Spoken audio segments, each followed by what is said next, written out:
Alors, et vraiment les amis, salut, c'est Sébastien sur Actualia, on YouTube et www.actualia.fr. Alors, ça fait un petit bout de temps déjà que sur Actualia Tech, eh bien, je suis en train de tester, si vous voulez, Fedora, mais en version KDE. Parce que jusqu'à présent, j'étais un grand fan de Monsieur Gnome sur Fedora. Et donc, en plus, comme c'était la version Workstation, c'était la version officielle, donc je me suis dit, moins celle-là, elle sera optimisée et tout, etc. Mais tout a changé à partir de la version Fedora 42, puisque l'équipe de Fedora a décidé de passer aussi en version Workstation officielle, la version KDE. Et donc, en fait, je me suis dit, eh bien, Seb, maintenant, tu as le choix chez Monsieur Fedora en version officielle, qui sera bien optimisé, tout ce qu'il faut et tout ça. Tu as soit Fedora KDE, soit Fedora Gnome. Alors, j'en discutais la dernière fois avec mon poteau Adrien, et qui me disait, ouais, mais moi j'aime bien Fedora Gnome parce que les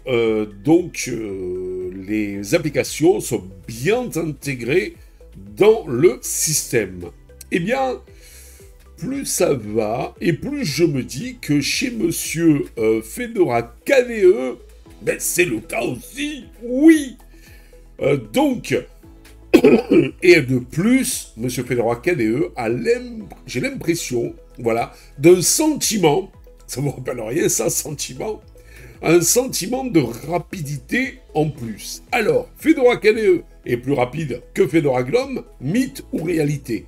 Mais pas que ça. Est-ce que Fedora KDE est plus ergonomique? Est-ce que les applications de Fedora Gnome sont mieux intégrées que dans Fedora KDE? C'est ce que nous allons tenter, si vous le voulez bien, ensemble de découvrir, on va en discuter. Alors, Fedora, vous dire ce qui est, c'est l'une des distributions GNU Linux les plus respectées, qui est disponible avec plusieurs environnements de bureau, mais les plus populaires étant GNOME et KDE Plasma, qui sont maintenant officiellement donc disponibles chez Monsieur Fedora. Alors, il y en a qui me disent, ouais, mais c'est t'as Cinnamon, t'as XFCE, t'as... Je ne parle que d'officiel. Après, vous avez des spins, c'est des versions pas officielles. Moi, je ne parle qu'en officiel. Depuis Fedora 42, vous avez GNOME et KDE Plasma. Voilà. Vous dire ce qui est, je vais pas être méchant, mais pour moi, les DE les plus évolués, les DE les plus matures sont GNOME et KDE Plasma, et voir aussi Cinnamon, donc le DE de Monsieur Linux Mint. Donc, revenons à nos moutons. Fedora Gnome est l'édition par défaut.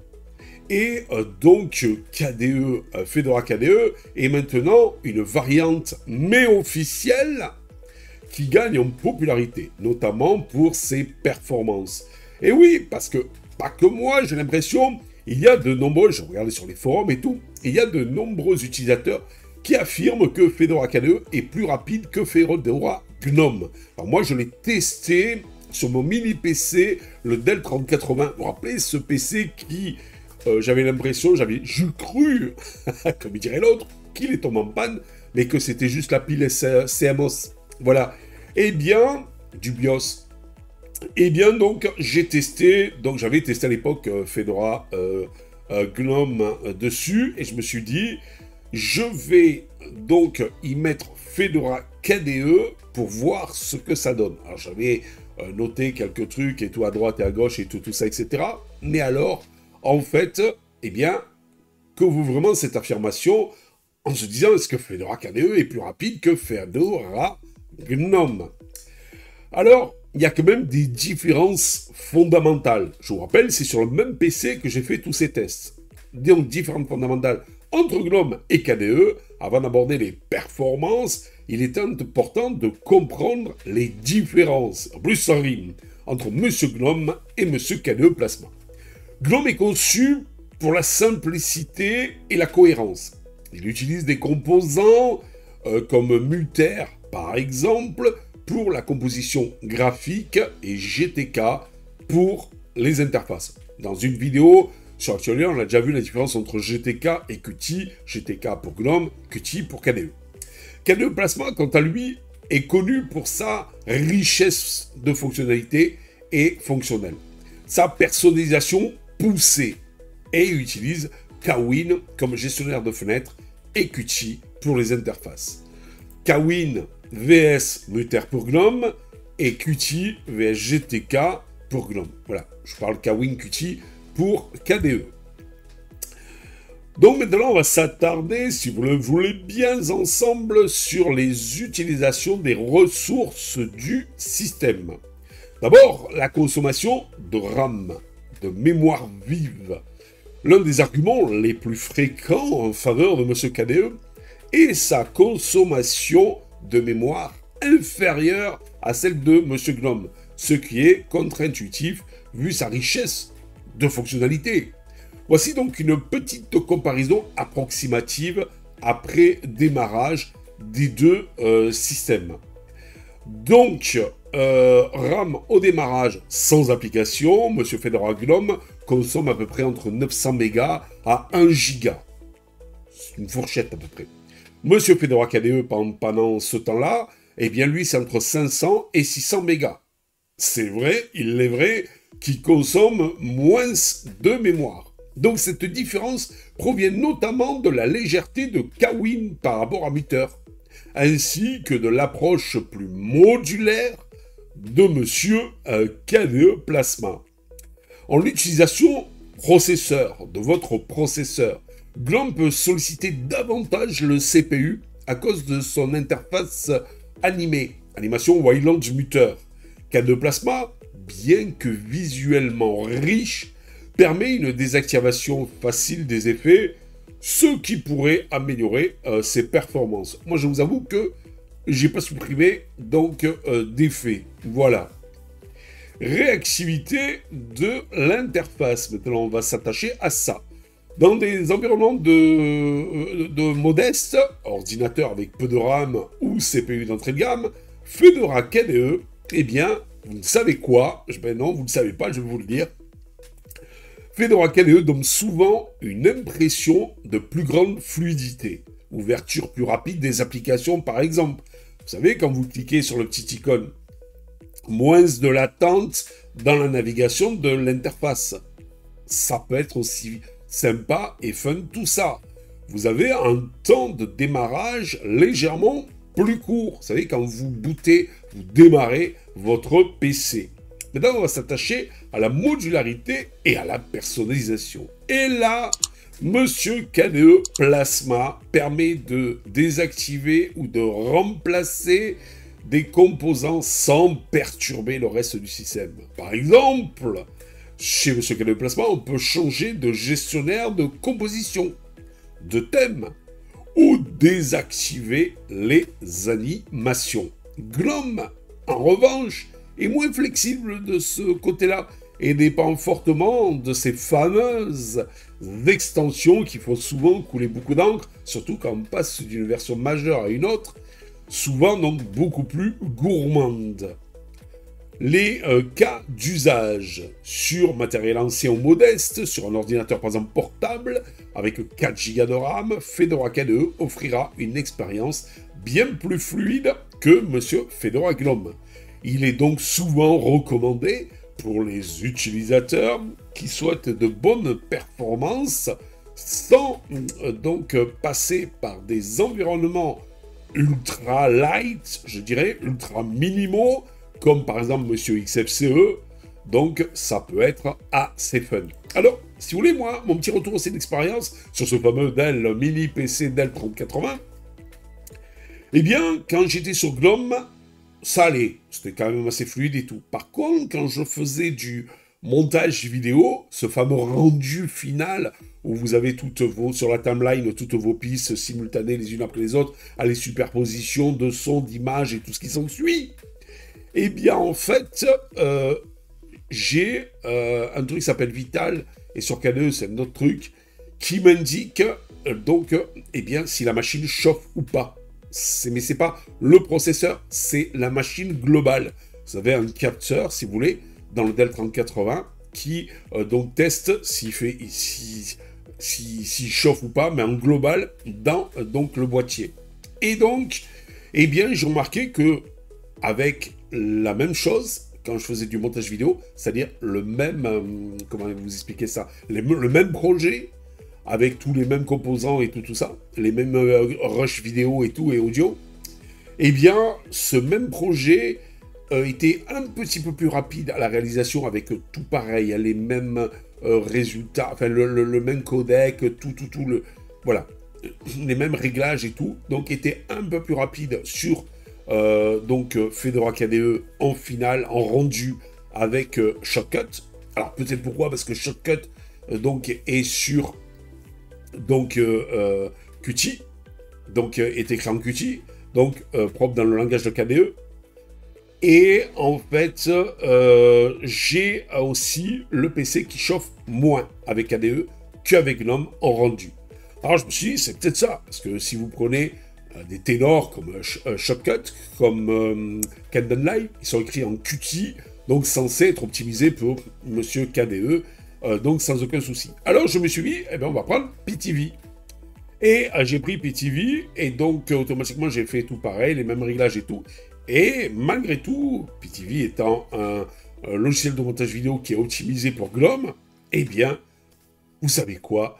Eh bien, il est un peu plus rapide et il chauffe, il fait moins chauffer le PC, donc mon Mini Dell 3080 avec Fedora KDE. C'est là où on voit que malgré tout, eh bien, c'est vrai que KDE est plus léger, KDE est plus optimisé peut-être pour des PC un peu plus modestes, et ça peut être fun. Voilà. Après, il y a plein de petits trucs aussi, parce que bon, on m'a dit, ouais, avec des extensions, Seb, tu fais ce que tu veux sur GNOME. C'est pas faux, mais j'ai remarqué que si vous prenez des extensions un petit peu exotiques et tout, fait par un gars comme ça pour s'amuser, mais qui suivra pas suivant, donc en fait, l'évolution de GNOME, ben, vous apercevez qu'au bout d'un moment, ces extensions, vous les retrouvez plus dans le prochain GNOME. Voilà. Donc il faut prendre les plus utilisés, mais vous n'avez pas forcément tout. L'avantage de KDE en plus, c'est que tout est dans le système. C'est-à-dire que vous allez télécharger à droite et à gauche, mais en natif dans le système, qui va chercher sur sa propre base de données des extensions, des thèmes, des ci, des là, des icônes et tout. Je trouve que c'est mieux foutu, malgré tout.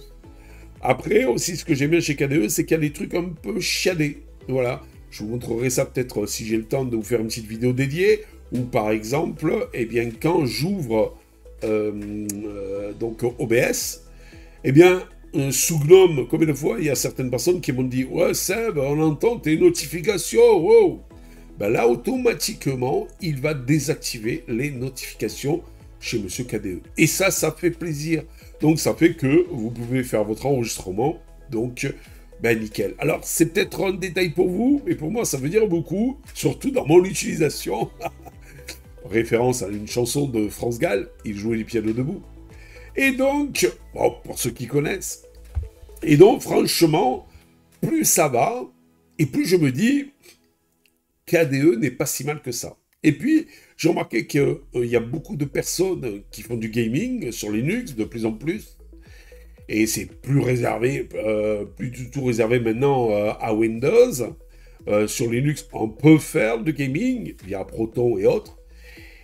Et donc, j'ai remarqué qu'il y en a beaucoup qui utilisent l'environnement de bureau KDE, car justement, il est plus léger.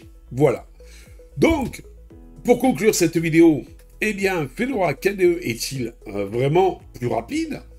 On vous a répondu à cette question. Oui, dans la majorité des cas d'utilisation, Fedora KDE Plasma est plus rapide que Fedora GNOME. En plus, depuis la version 42, parce que moi, à l'époque, j'avais testé les anciennes versions où c'était pas trop optimisé et tout ça. Là, dans sa version 42, il est magnifique. Les devs ont fait du très bon boulot. Bravo à eux. Et franchement, il est plus rapide que Fedora GNOME. Et en plus, il est en version officielle, donc bien optimisé. Il consomme, donc, Fedora KDE Plasma, donc consomme moins de ressources de démarrage, offre une interface plus réactive sur les configurations modestes et permet en plus une personnalisation poussée pour optimiser les performances ou faire de la personnalisation donc de votre DE pour le faire ressembler à aucun autre que le vôtre. Et en plus, ça rime tout ça. Cependant, la rapidité perçue dépend également de l'utilisation et des préférences personnelles. GNOME reste très apprécié pour sa simplicité et son intégration avec les outils Fedora. Pour ceux qui recherchent un compromis entre performance esthétique et personnalisation, Fedora KDE est une excellente alternative. Et vous voulez que je vous dise, une alternative qui commence à me plaire de plus en plus. Seb, tu as viré, tu as Fedora GNOME, rassurez-vous, sur mon gros PC Millennium, et bien donc, en fait, j'ai toujours ma Fedora GNOME, mais j'ai testé donc cette Fedora KDE sur mon mini PC Dell 3080, et franchement, j'en suis conquis. Alors, j'ai pas fait ça juste comme ça sur quelques heures, ça fait depuis quelques jours que je teste tout ça, même donc plus de quelques jours d'ailleurs, un petit moment, et franchement, j'en suis ravi pour le moment. Elle fonctionne bien et ce n'est que du bonheur.